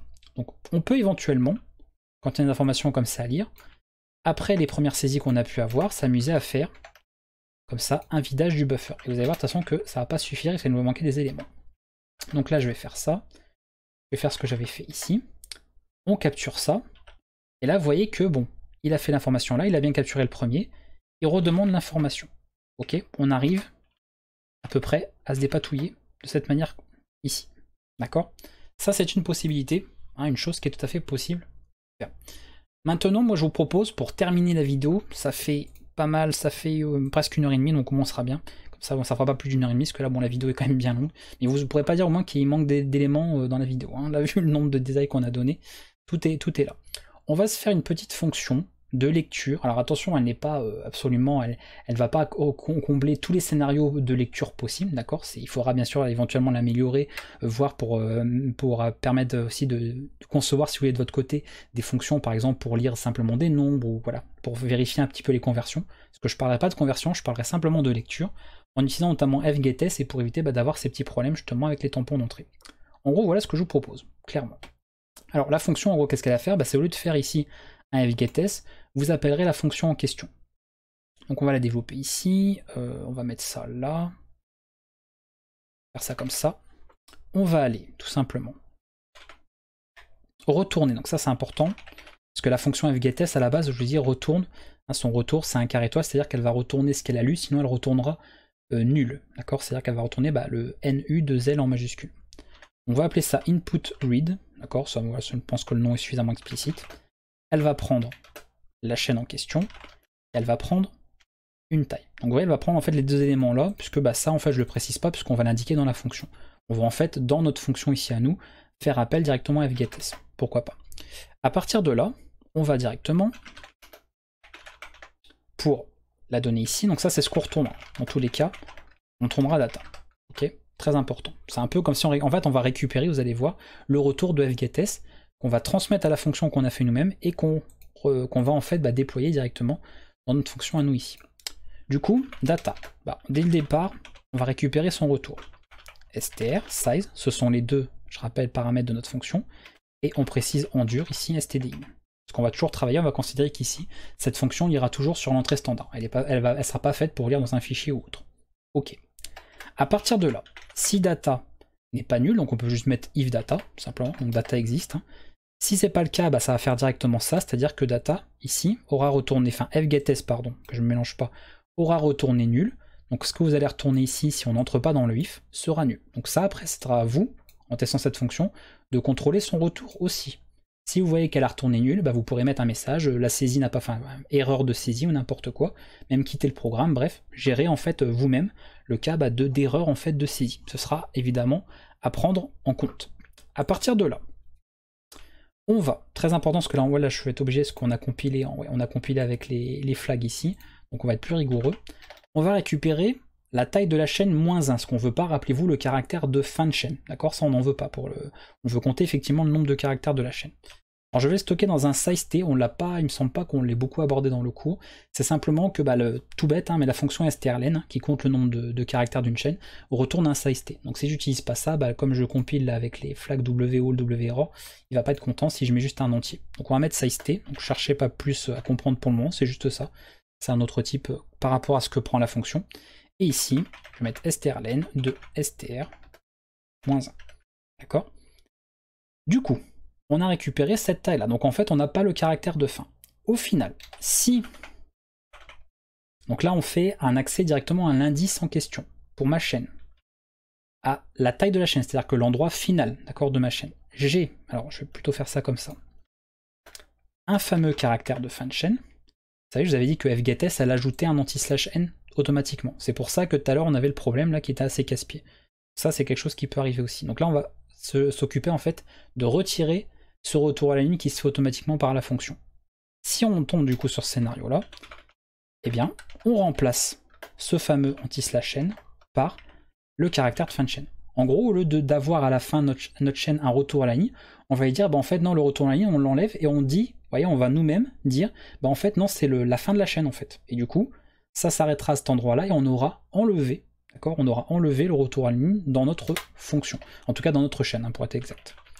Sinon, donc s'il n'y a pas besoin de faire ça, on utilise fscanf. Donc vous voyez, pour le coup, elle n'est pas forcément inutile, fscanf, parce qu'on va revoir une autre utilité de la fonction, notamment de ce qu'on peut faire avec les identifiateurs pour les fonctions de formatage. Donc là, on appelle fscanf parce qu'elle est bien pratique pour faire ça.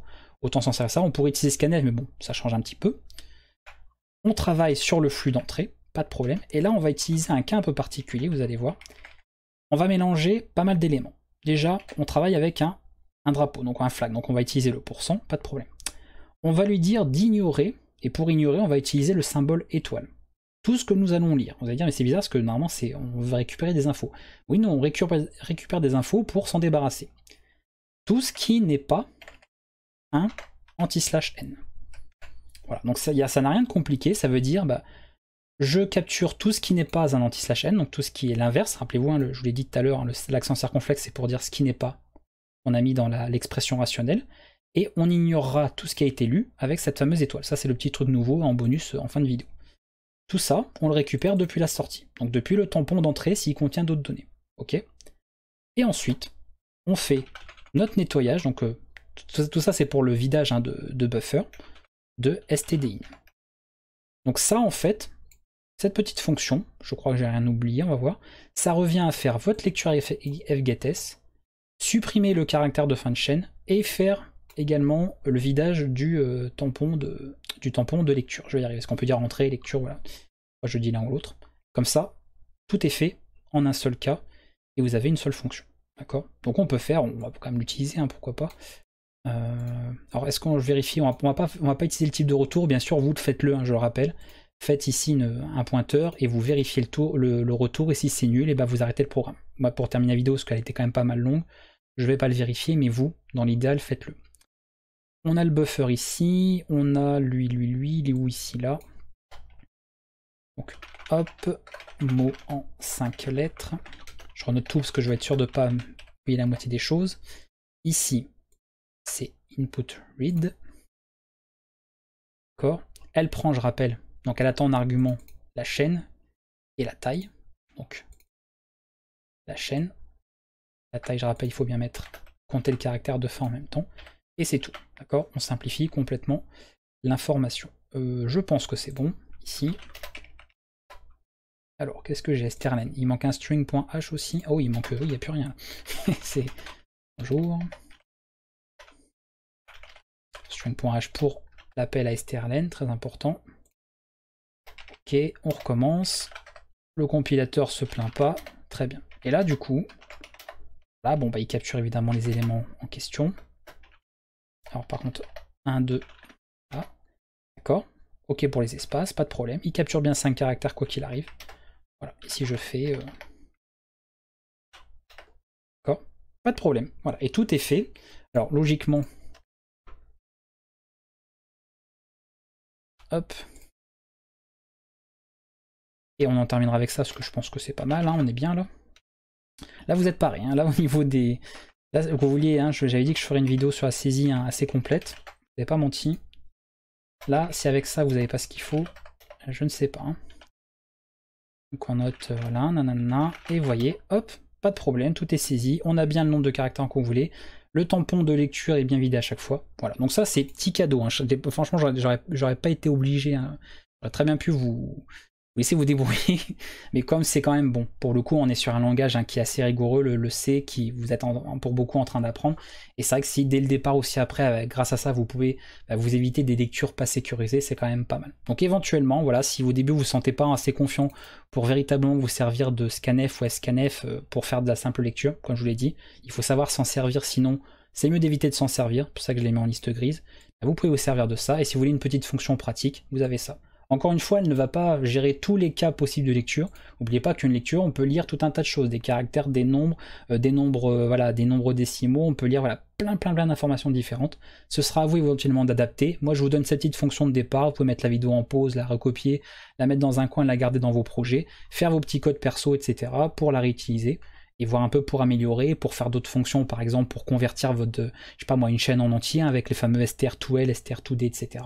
pour pouvoir voilà, ajouter plein d'autres fonctionnalités. Mais gardez quand même à l'esprit qu'une fonction fait qu'une chose. C'est-à-dire que même là, c'est pas forcément idéal parce que là, par exemple, le vidage de buffer, je devrais le faire voilà, dans une autre fonction. Je devrais éventuellement le mettre là ou me servir de L et cette fonction-là l'appeler là-dedans. Donc là déjà, je pourrais, en chipotant, ma fonction fait déjà plus de choses que ce qu'elle devrait. Parce que elle lit et en même temps, bon ça c'est normal qu'elle le fasse, ok, mais ça, le fait qu'elle en plus elle s'occupe de vider le tampon de lecture, ça pourrait être fait encore à part. Donc voilà, mais c'est histoire que vous ayez une fonction tout en un, qui a tout en un, comme ça voilà, c'est pratique à utiliser. Et même si vous êtes en train de rapprendre, ça vous permet voilà, de ne pas trop vous embêter avec la lecture. Une fois en tout cas que vous aurez étudié tout ça et que vous aurez compris comment ça fonctionne. Mais écoutez, j'espère que cette vidéo vous a plu. Je reviens du coup à la caméra avec vous. J'espère que ça vous a plu. Ouais, du coup, 1h32, bon, on a un petit peu dépassé les 1h30 que je voulais faire. Mais bon, je m'attendais un peu à cette durée de vidéo. Il y a plein d'autres choses, j'aurais pu vous parler encore. Hein. J'aurais pu vous parler encore pendant des heures et des heures là-dessus. Mais comme c'est un tuto, c'est-à-dire que c'est qu'une vidéo, donc il ne s'agit pas de faire des tutos en plusieurs parties, ça n'a aucun intérêt. Du coup, vous avez tout ce qu'il faut par rapport à la lecture sécurisée. Encore une fois, hein, si on peut faire un petit rappel, les fonctions attouI, attouD, getS, hein, etc., vous les bannissez complètement. Pour scanf, scanf, donc toutes les fonctions à formatage, vous pouvez vous en servir au tout départ, tout en sachant que c'est pas sécurisé pour vous apprendre le langage pour les notions. Après, quand vous arrivez à l'utilisation avec l'apprentissage de getS et compagnie, privilégiez ces fonctions-là et vous reviendrez par la suite si ça vous intéresse, hein, c'est pas obligatoire, mais si vous le voulez, sur des fonctions comme scanf, fscanf, sscanf, etc. Si ça vous intéresse et que vous avez cette curiosité justement de comprendre comment elle fonctionne. J'espère que ça vous a plu. S'il y a la moindre question, parce qu'il y a eu beaucoup de choses à aborder cette vidéo, et je pense qu'il y aura beaucoup de questions aussi, n'hésitez pas. Entraînez-vous, très important, faites des programmes, testez plein de choses, je ne vous ai pas tout montré, tous les scénarios. Essayez de faire planter en fait vos programmes en testant certaines lectures pour vous dire bah tiens, quand j'ai tapé ça en fait là ça n'a pas fonctionné. Et après vous dire pourquoi, puis essayez éventuellement de vous renseigner. Est-ce que cette fonction elle capture tel élément? Est-ce que quand je saisis tel caractère, est-ce qu'elle le capture aussi? Est-ce qu'elle capture les espaces ou pas? Est-ce qu'elle met des caractères de fin de chaîne? Vous voyez, je vous ai donné pas mal d'indications déjà, mais on aurait pu en dire beaucoup plus. Et maintenant, bah, moi j'ai fait une partie du boulot, c'est à vous de faire le reste et de continuer de vous documenter et surtout d'expérimenter, de tester un peu tout ça de votre côté. Je vous dis à bientôt en tout cas, je vous laisse grandement en tout cas avec cette petite vidéo. Je vous souhaite à tous une bonne journée, prenez soin de vous, et on se retrouvera du coup pour plein d'autres vidéos sur la chaîne YouTube. Voilà, à bientôt tout le monde, ciao.